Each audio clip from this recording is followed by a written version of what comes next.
All right, boys and girls. Today's grilling lesson is from yours truly, Mr. Tipman. And today we're gonna grill some of those things that are near and dear to my heart. That is steaks. Now, I've taken these steaks out of the freezer. I marinated them about a week ago. So they've been frozen in their juices, and I used some pepper and salt and some Old Bay seasoning, some Worcestershire sauce, and some garlic powder. Now, we're gonna grill these a little bit later and grill some other things later. But I'm gonna do these sous vide style first before I throw them on the grill. Now, when you cook a steak, these have come out of the freezer. So if you're gonna put these straight on a grill, you wanna make sure that they're 100% thawed, because you want your steaks to be at room temperature before you start to grill. If you take them out of the refrigerator, generally accepted, you wanna let them out of the fridge and rest for about an hour before you throw them on your grill. We'll get to that in a little bit, and we'll do some other stuff. Now, we're ready to throw these in the sous vide, all right? It's this right here, where we get the water heated up to temperature. So this is gonna be part of our cooking process, and then we'll finish these on the grill. We wanna get these steaks medium rare. So to do that, we wanna have them between about 129 and about 134 degrees Fahrenheit. So I have my sous vide set at about 132 right now. We're gonna let these cook for about an hour and a half in the sous vide, and then we'll finish them on the grill. All right, so we're gonna get these down in the sous vide. What you want to do when you sous vide is you want to make sure that the meat is completely submerged in your bags, but sometimes it will go down because the air's in it. So if you see this, it floats and the bag fills up. So if you have sous vide, you want to make sure you get all the air out. So all you have to do is crack the corner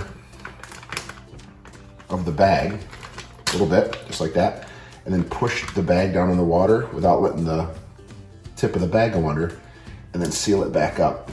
That'll keep your food submerged in the sous vide while you cook. All right, so we got the grill fired up. The steaks will be done in pretty soon, but I also we're gonna grill some mushrooms to go with the steaks. Now the mushrooms will take a lot longer than the steaks will, so I'm gonna throw those on first. So I got the grill heated up. I got it on like medium right now. And all I'm gonna do, just throw these all on here. Okay, bring it up here. All right, get them all kind of spread out. We're gonna put them up like this, get them all turned. Make sure you wash your mushrooms first. Like I said, I got it about medium heat right now. All right, so we're gonna get them on. Get them all turned up for right now. And then I made a little olive oil and salt and pepper. All right, it's always good to put something on there. And we're just gonna lightly season all these. A little olive oil. It's gonna drip down, that's okay. And we'll let these go for, you can really kind of use your judgment, for about 10 minutes or so at least before we put the steaks on. It's hard to overcook a mushroom, really. You really kind of want to overcook it instead of undercook it. We're gonna do these to all of them, so you get the tops. We're gonna keep this because then we're gonna flip them over and do the other side as well, so we get as much of it, you know. If you miss some spots on it, it's no big deal. All right, so we got it on. Now we're gonna just give them a little flip. And hit the other side of them. Get the tops down.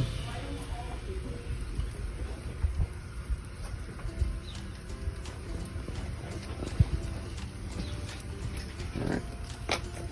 And then we'll get the steaks on in a few minutes. All right, the other thing we're gonna do is we're gonna have some onions. Those will cook a little bit faster than the mushrooms will. All right, we got the mushrooms on. All right, so we got some onions cut. All right, you can separate these if you want to. It's completely up to you. I'm gonna just put them on together, like so.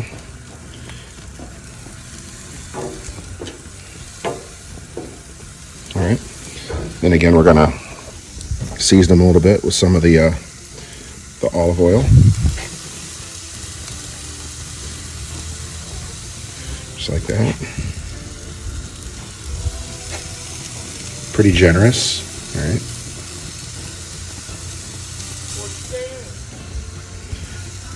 Then we're gonna flip those,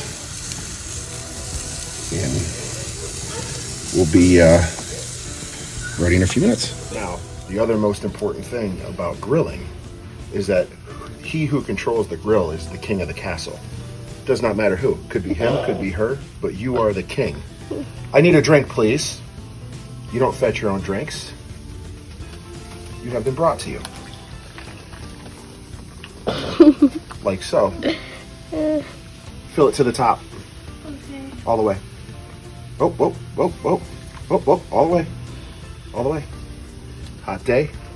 Thank you. Yes. Be gone while I grill. Cut it. Now we're ready to take off our veggies, all right, and put on our steaks. All right, so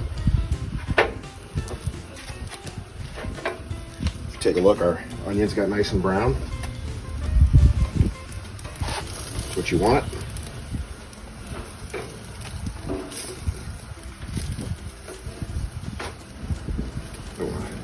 Never leave a man behind. Make sure you get as much as you can. If you notice, our mushrooms turn nice and brown. You can really tell they change color and texture. That's how you know those are done. A lot of times people have a tendency to undercook a mushroom. But you want to make sure they, like I said, they change color and texture. That's how you know that your mushrooms are going to be finished. All right, the other thing you want to do right now is you want to get your grill turned up to pretty hot. You want to let some people do it on full blast for their steaks when they want to sear them. Now, I cook the steaks differently. So, if you were to go straight on the grill with your steaks and you didn't sous vide them ahead of time like I did, my grandma always told me that a steak should never take more than 6 minutes to cook. If you take longer than 6 minutes, you're not doing it right. And she would only flip it once. So she'd cook it for a few minutes on each side. I didn't do that because I've already cooked my steaks. If you take a look at them, they look like they're not done, but they are. The sous vide cooked them at perfect temperature on every side. So before I throw them on, I'm gonna put a little olive oil on them just to keep them from hopefully not sticking up to the grill. And we're gonna let that grill heat up for a minute. And all we're doing with these now is we're just gonna put that nice grill mark texture on them, which everybody likes. Also gives it good flavor on the outside, but if you wanted to right now, you could eat these steaks. They're gonna be perfect medium rare on the inside.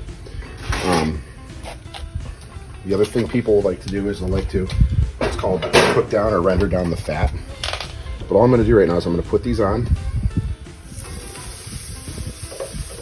Try to get them over the heat. All right, you want them directly above the fire. Come here. So this grill has 3 fires. All right, you want to make sure that the steaks are placed directly over them. You don't need to close the top.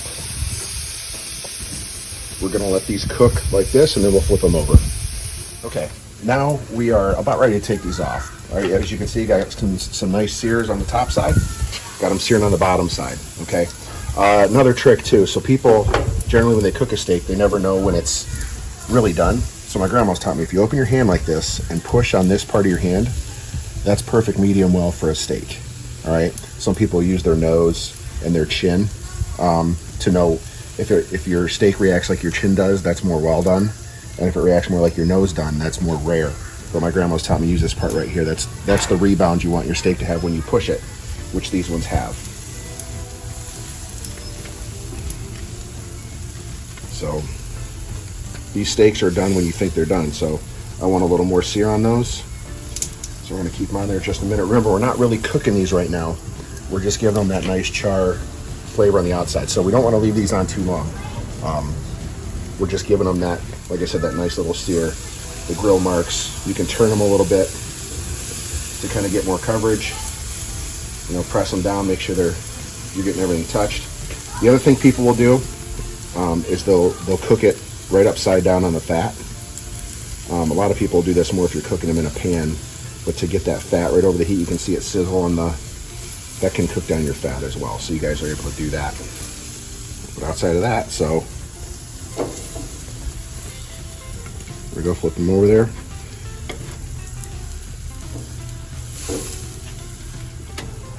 That's exactly what you want it to look like right there. And then just like that,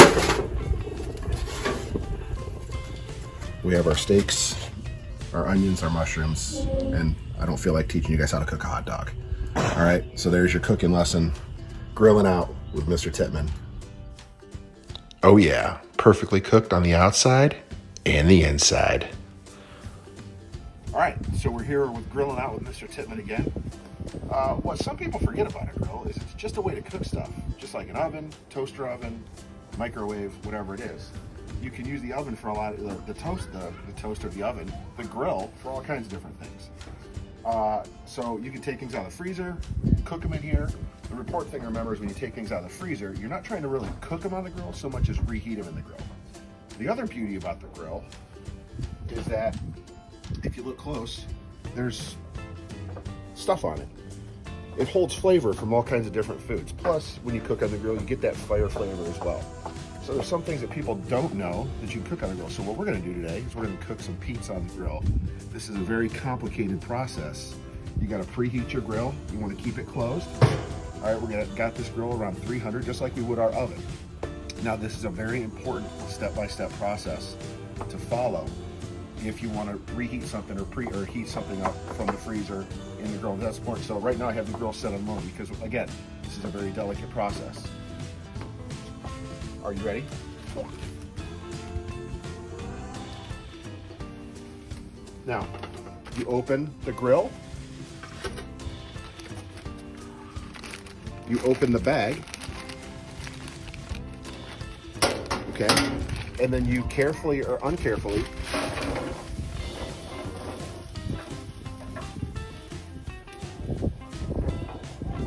dump your pizza rolls and just flatten them out.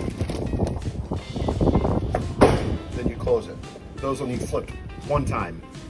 You know the pizza rolls are done. When they start to crack open and you start to see the stuff through that, that's when you know they're real good. And then we'll be back to finish these up in a few minutes. All right, now we're about 5 minutes in. These are gonna be close to ready for a flip. But again, quiz from last lesson, he who grills is the king. I need a beverage, please.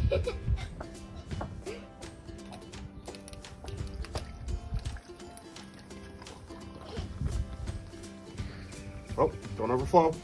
Ah. It's hard to find good help these days. All right, but still, I got my drink. What flavor is this? Raspberry. Raspberry sparkling ice water. Never fetch your own drink when you're manning the grill. Now let's take a look. All right, again, you can cook frozen pizzas on the grill. A lot of people forget to use the grill for stuff that's not barbecuing. All right, it really does give you a good flavor. You're just gonna flip these around. Oh, I just lost one. Down the hatch. All right, so there you go. Be careful about that opening between the grates. All right, and again, flatten them out. Just give them a little flip. If you cook these on too high, they get real hard on the outside too fast, and then they don't always cook well on the inside. So again, I have these on really low heat. Unfortunately, we lost a soldier down there. But again, you can take this sounds funny, but it's okay to take a frozen pizza out of it. It's a different way to cook. Gives it a lot different flavor, use the fire and all that. So, and the other thing you can do while you're getting it ready is your sauces. I personally like to mix this hot sauce with papaya that I got from Aruba with some ranch. This gives it the heat, this gives it the cool. Together, they're perfect, all right? So I can get this ready while we're waiting for these to cook. Again, I had this open too long. You don't want to let the heat out because it grills together. And these will be done in just a few minutes. I'd like to thank my video helpers. Carrie Gailey, my little elf, all right? Christmas in April. All right, if you look, we're ready to take these off. Go ahead and check it out. You can see they're starting to ooze out the sides. That's perfect, exactly what we want. Got our plate over here, we're gonna get them all. Now, the one thing that did happen today that you guys should know is you wanna make sure that you're checking your grill and your temperature and also smelling it because it's actually a little windy today. So one of my burners went out. Actually, two of the burners went out. So if I stepped away from this too long without checking it, these could have sat here for a while and they wouldn't have actually been cooking. The other thing is it's very dangerous. So your grill, if it is not lit, but you think it is, you will smell something that's rather gassy. All right, like mine's natural gas, but even propane. You'll hear it running, but you'll also there'll be an odor. All right, so make sure that you're paying attention whenever you're grilling because you're hooked up to some type of gas source, either propane or natural gas. And if it shuts off, the gas will start to build up. And then if you just go to ignite it, it can be pretty bad. The grill could pop. All right, it could kind of blow up on you a little bit. So if you smell that gas, make sure you open the lid, let that gas air out for a minute, shut the gas off, and then restart it, considering all that. Otherwise, it can be pretty dangerous. So if you look here, my grill has a thermostat, and it dropped way down, and I noticed that right away, and then I also could smell it. So at that point, I opened the grill, I shut the gas off for a second, let the wind blow it out, and then I reignited. Now, if you see here, there's also quite a big of a mess on here. So I'm gonna leave my grill, I'm gonna turn it up on high, and it'll crisp all that up. It'll make the cleanup process just a little bit easier too. But then you also gotta remember, if you turn it up like that, to come back and shut that gas off. All right, and there you go. Pizza rolls on the grill. Like I said, you can take anything out of the freezer and cook it in the grill just like you would, you know, putting something in the oven or the microwave. Just remember, when you use the grill, you're not trying to cook it, you're trying to reheat it. So you probably wanna work with a lower temperature. Enjoy.